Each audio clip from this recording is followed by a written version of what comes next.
अस्सलाम वालेकुम रहमतुल्लाहि व बरकातुहू रब्बि इश्रह ली सदरी व यस्सिर ली अमरी वाहलुल उक़दतम मिन लिसानी यफ़क़हू क़ौली रब्बी ज़िदनी इल्मा। This is Shoaib Hasan and welcome to my YouTube channel NMD CAT preparation by Shoaib. Today we will discuss about organic chemistry. इससे पिछली वीडियो में हमने कंप्लीट आपको इस सेशन के बारे में बता दिया है कि ऑर्गेनिक केमिस्ट्री को हम कितने स्टेप्स में बढ़ेंगे, इसके टेस्ट टोटल कितने होंगे और इसकी डिस्कशन कैसे होगी। तो आज पहले देखते हैं ऑर्गेनिक केमिस्ट्री के यूनिट कौन से हैं। पहले है फंडामेंटल प्रिंसिपल्स, नंबर 2 पर है हाइड्रोकार्बन्स, नंबर 3 पर है एरोमेटिक हाइड्रोकार्बन्स, नंबर 4 पर है अल्काइल हैलाइड, नंबर 5 पर है अल्कोहल एंड फिनोल, नंबर 6 पर है कार्बोनाइल कंपाउंड्स एंड नंबर 7 पर है कार्बोक्सिलिक एसिड और इसके साथ है अमीनो एसिड। तो आज पहले हम डिस्कस करेंगे फंडामेंटल प्रिंसिपल्स को, बाद में बाकी यूनिट्स को देखेंगे। पहले है फंडामेंटल प्रिंसिपल्स। इसके पहले देखते हैं लर्निंग आउटकम्स। इसमें हम क्या क्या डिस्कस करेंगे। पहला इसका इंट्रोडक्शन देखेंगे, नंबर 2 इसके फीचर्स देखेंगे ऑर्गेनिक कंपाउंड्स के, नंबर 3 हमने क्लासिफिकेशन करनी है ऑर्गेनिक कंपाउंड्स की, नंबर 4 बॉन्ड फिशन करनी है कि होमोलिटिक है हेटेरोलिटिक है, और न्यूक्लियोफाइल के बारे में डिस्कस करना है, इलेक्ट्रोफाइल के बारे में भी डिस्कस करना है। इसके बाद आइसोमरिज्म के बारे में हम डिस्कस करेंगे and at the last of this unit we will discuss about the functional group. तो पहले देखते हैं introduction of organic compounds. Introduction organic compounds का दो बेसिस पर है, एक है on the basis of origin और दूसरा है modern definition. On the basis of origin organic compounds are the compounds that are obtained from living things. कि ऑर्गेनिक कंपाउंड ऐसे कंपाउंड होते हैं जो सिर्फ लिविंग थिंग्स से ऑब्टेन किए जाएँ, उसको ऑर्गेनिक कंपाउंड्स कहते हैं। और इनऑर्गेनिक कंपाउंड्स ऐसे कंपाउंड्स होते हैं जो ऑब्टेन किए जाते हैं फ्रॉम मिनरल सोर्सेज या नॉन लिविंग थिंग्स। तो ये on the basis of origin ये सब जानते हैं, बुक की लाइन है कि ऑर्गेनिक कंपाउंड्स ऐसे कंपाउंड्स जो लिविंग थिंग्स से ऑब्टेन किए जाएँ और इनऑर्गेनिक कंपाउंड्स ऐसे होते हैं जो मिनरल सोर्सेज से ऑब्टेन किए जाएँ। तो इसी बुनियाद पर एक वाइटल फोर्स थ्योरी प्रेजेंट की गई थी, किससे? ब्रिजिलियस से। It was proposed by the Berzelius. एक ब्रिजिलियस नामी साइंटिस्ट था, उसने क्या बयान किया, उसने अपनी एक थ्योरी पेश की।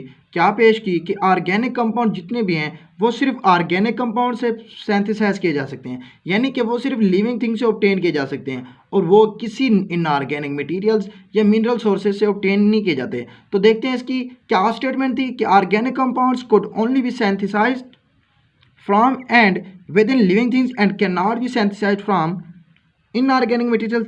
This mysterious force is called vital force theory. कि ऑर्गेनिक कंपाउंड जितने भी हैं वो सिर्फ ऑर्गेनिक कंपाउंड्स या लिविंग थिंग्स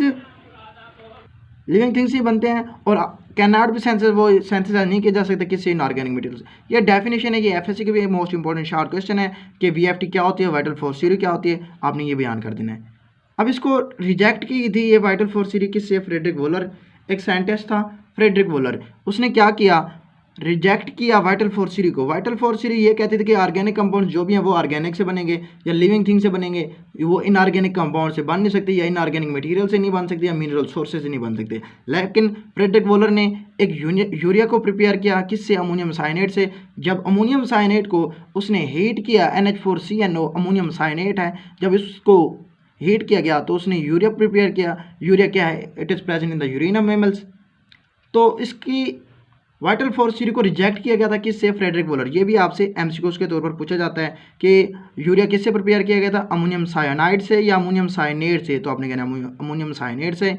इसके अलावा वो आपसे अमोनियम साइनेट का फार्मूला भी पूछ सकता है, यूरिया का भी फार्मूला पूछ सकता है। और एक क्वेश्चन मैं आपको बता दूं कि which of the following group is present in the urea? Option alpha amino, option beta amino, option Charlie amide and option delta halide. तो फंक्शनल ग्रुप में मैं आपको मज़ीद डिटेल से बताऊंगा, लेकिन आपको पता होनी चाहिए NH2C डबल बॉन्ड O जो होता है वो होता है अमाइड ग्रुप, एसिड अमाइड या अमाइड ग्रुप होता है। ये इसलिए अमाइनो नहीं होता, ना अमीन होगा ना हाइलाइड होगा। तो आपने ये याद रखना है कि यूरिया में कौन सा ग्रुप होता है? अमाइड, ना कि अमाइनो ना अमाइन। ठीक है, अब नेक्स्ट देखते हैं मॉडर्न डेफिनेशन। वो तो on the basis of reason. अब मॉडर्न डेफिनेशन क्या ऑर्गेनिक कंपाउंड्स की? ऑर्गेनिक केमिस्ट्री किससे डील करती है? कि the branch of chemistry that deal with the hydrocarbons. Hydrocarbons के साथ जो भी ब्रांच केमिस्ट्री की डील करती है उसको कहते हैं ऑर्गेनिक केमिस्ट्री। हाइड्रोकार्बन्स क्या है? कार्बन और हाइड्रोजन और इसके डेरिवेटिव्स जो होते हैं।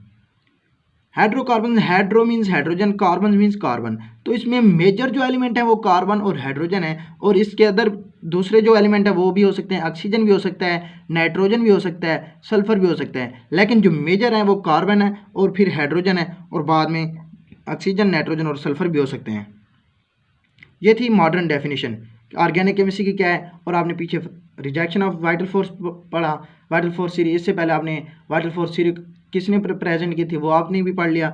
अब नेक्स्ट देखते हैं कि इनऑर्गेनिक कंपाउंड्स जो हमारे पीटीबी में डिस्कस हैं और फेडरल बुक में भी डिस्कस हैं कि कार्बन डाइऑक्साइड अगर आपसे एमसीक्यूज में पूछा जाए कि इट इज़ ऑर्गेनिक या इनऑर्गेनिक, तो आपने कहना इनऑर्गेनिक। इसी तरह कार्बन मोनोऑक्साइड भी, कार्बोनेट्स भी, बाइकार्बोनेट्स भी, these are inorganic compounds and they are detailed discussed in our PTB Punjab textbook, and there are some other MCQs like carbon disulphide या साइनाइड हो गया या थायोसाइनाइड हो गया, SCN, ये क्या है, ये ऑर्गेनिक है या इनऑर्गेनिक है? आपने कहना ये भी इनऑर्गेनिक है।